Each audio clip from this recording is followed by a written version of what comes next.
Il s'agit de parler de ce roman que j'ai lu il y a quelques temps. Cette parcelle n'est pas à vendre à rien de Sanda. J'ai échangé encore là il y a quelques minutes avec lui là-dessus. Et c'est particulier de lire un roman sur lequel on reconnaît à l'auteur une certaine application dans l'écriture, une certaine bonne qualité d'écriture. Il n'y a pas d'envolée lyrique, mais c'est propre. L'écriture, elle est propre, elle est polie, elle est respectueuse, un peu trop d'ailleurs, de la langue.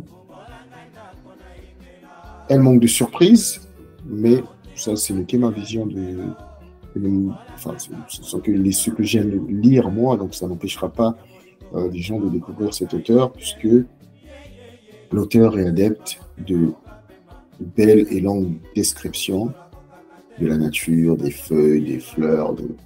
Je suis pas très preneur de ce genre de choses, mais c'est vrai que c'est plutôt bien fait. Il y a des belles descriptions. Quand il décrit ce qui se passe autour de lui, c'est plutôt bien écrit. Donc ce roman, pour revenir à l'origine, il compte deux personnages qui rentrent au Congo-Brazzaville, deux personnages qui sont donc un mari et une femme qui rentrent au Congo-Brazzaville et qui, donc elle, qui est une Française blanche et lui, franco-congolais, donc c'est un grandi au Congo. Et il rentre, elle a la particularité d'être paléontologue.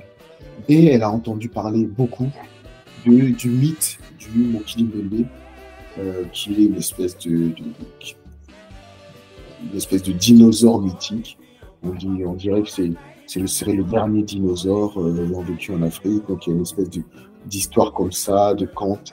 En fait, derrière le Mokili Mbembe, ça regroupe tout ce qui serait une espèce de monstre sorti de l'ordinaire. Quand on est gamin, effectivement, il y a plein d'histoires sur le Mokili Mbembe. Quand on veut faire peur aux enfants, on leur parle du Mokili Mbembe et autres. Donc elle, en tant que paléontologue, elle veut aller au bout de cette histoire-là. C'est quelque chose qui la passionne. C'est une histoire qu'elle a découverte et qui la passionne.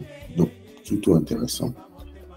Donc, elle arrive au Congo. Elle avait plein d'idées reçues sur le Congo, mais des idées plutôt positives. Pour le show, elle a des a priori hyper positifs. C'est sointant c'est dégoulinant de positivisme. Le Congo, ce magnifique pays vert. Et donc, elle a que des choses belles et magnifiques à dire sur le Congo. D'ailleurs, les premières pages, quand on est congolais, on se trouve même mal à l'aise parce qu'on se dit, mais cette personne-là ne décrit pas le Congo que je connais, ne décrit d'ailleurs aucun pays africain que je connaisse. Et donc, le personnage est assez ingénu.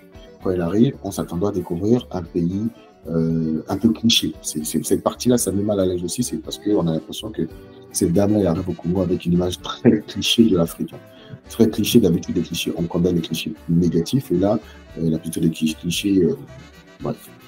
Donc, ils arrivent au Congo, et elle décide de s'installer, parce qu'elle veut continuer ses recherches, elle veut s'installer, non pas à Brazzaville, mais à l'intérieur, pour pouvoir, parce qu'elle veut faire ces recherches-là, elle décide de s'installer là. Les enfants ont grandi, les enfants ont 17 et 20 ans, en tout cas, ils sont beaucoup plus grands, et donc ils vont s'installer là. Et donc, ils décident d'acheter une parcelle pour construire leur maison. Elle veut construire son maison de rêve au Congo. Et donc, elle rencontre évidemment, elle tombe sur c'est un phénomène assez connu chez nous, les Fumuto, donc les propriétaires terriens qui vendent des lopins de terre à 3, 4, 5 personnes. Enfin, c'est de l'arnaque, connu un peu partout. Vous allez au RDC, vous aurez la même chose. Vous allez au Gabon, vous aurez la même chose, notamment chez nos parents du lit, qui vont vous vendre une parcelle, qui vont vous vendre à une autre personne. Étant donné que nous avons des systèmes, on ne connaît pas les notaires, on ne connaît pas le cadastre, toutes ces conneries-là. Donc, enfin, je caricature là pour le coup aussi, mais disons que c'est une arnaque qui est assez régulière. Et je sais d'ailleurs qu'au Ghana aussi, ils ont la même chose. au Nigeria. Donc, c'est une arnaque assez régulière à la vente des terres. Donc, évidemment, ils se font avoir, ils achètent des terres, ils se font avoir et ils se rendent compte très vite que c'est une espèce de réseau qui implique des militaires, des religieux, une espèce une agence de voyage qui devient en même temps, le matin devient une église, le lendemain devient une espèce de marché, le soir devient un bordel. Voilà, c'est un lieu un peu. Et c'est là où c'est en même temps déstabilisant dans ce livre, c'est que on est toujours à la lisière entre le burlesque et le réaliste. Il y a une description, un couple, c'est assez joli, l'écriture est propre, l'environnement, il est. Quand on entre là-dedans, on ne voit pas tout de suite Reynaldo Arenas ou Sonia Boutancy ou Amos Tutuala. Enfin, on n'est pas dans le burlesque et dans l'excessif et dans la caricature.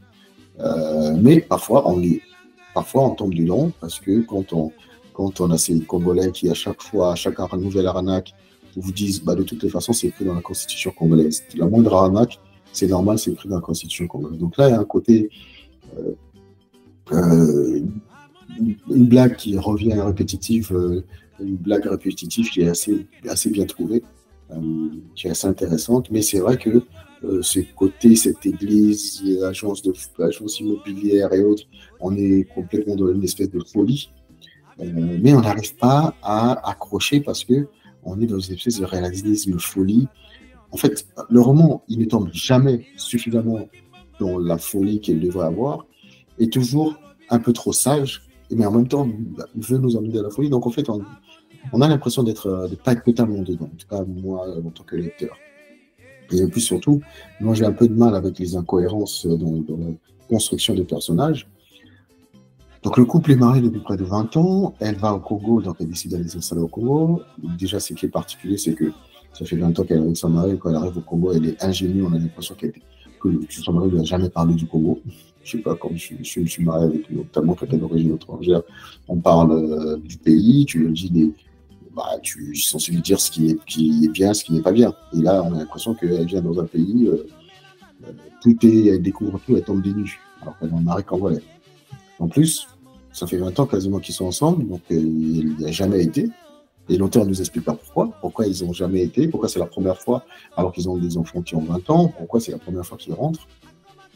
Pourquoi tout d'un coup elle décide d'aller s'installer dans un pays dans lequel elle n'est jamais allée, donc elle vient pour s'y installer, et donc elle décide de s'y installer alors qu'elle n'a jamais mis les pieds.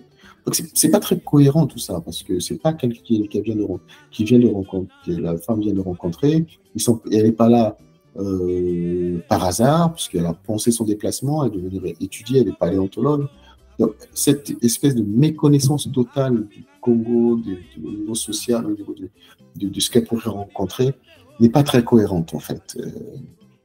Et donc, comme on ne nous explique pas aussi le background de ces personnages-là, comment ils se sont construits, pourquoi ils sont là, ça semble. Et donc, tout le long du livre, c'est le sentiment que j'ai. Je ne comprends pas ce que veut vraiment nous faire lire l'auteur. C'est quoi le projet? Est-ce que c'est de caricaturer ou en tout cas de dénoncer les travers du Congo d'aujourd'hui? Là, je trouve que c'est léger, c'est légitime, mais c'est léger. Est-ce que c'est de parler de cette problématique qui est très africaine, de l'arnaque à la parcelle vendue? Et dans ce cas, je trouve que ça ne va pas assez loin. Parce qu'il y a quand même une problématique familiale et tout. En fait, ça ne va pas assez loin. Ça ne va pas assez loin là-dessus. Est-ce que c'est simplement caricaturer les travers des Congolais avec l'espèce de...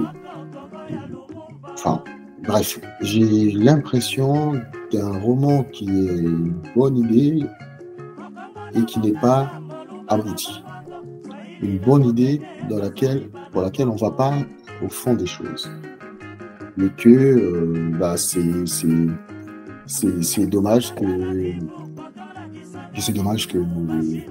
l'auteur n'ait peut-être pas pris le temps de construire de façon plus longue ces personnages, n'ait pas pris le temps de construire de façon plus longue le background des personnages, les raisons pour lesquelles ils sont là, et de rentrer peut-être de façon moins frivole, de survoler moins ce que seraient les tares des Congolais, parce qu'il y en a beaucoup, et il a raison d'essayer de les dénoncer, mais on a l'impression d'un projet qui, au final, n'est pas assez abouti, qui est trop léger, et qui est peut-être allé un peu vite en publication. Bref. Lecture sympathique sur laquelle je n'ai pas spécialement accroché. Donc, cette parcelle n'est pas le nom de Ariane Samba, publié aux éditions, je ne sais plus d'ailleurs, où j'étais quelque chose, je ne sais plus, en commentaire.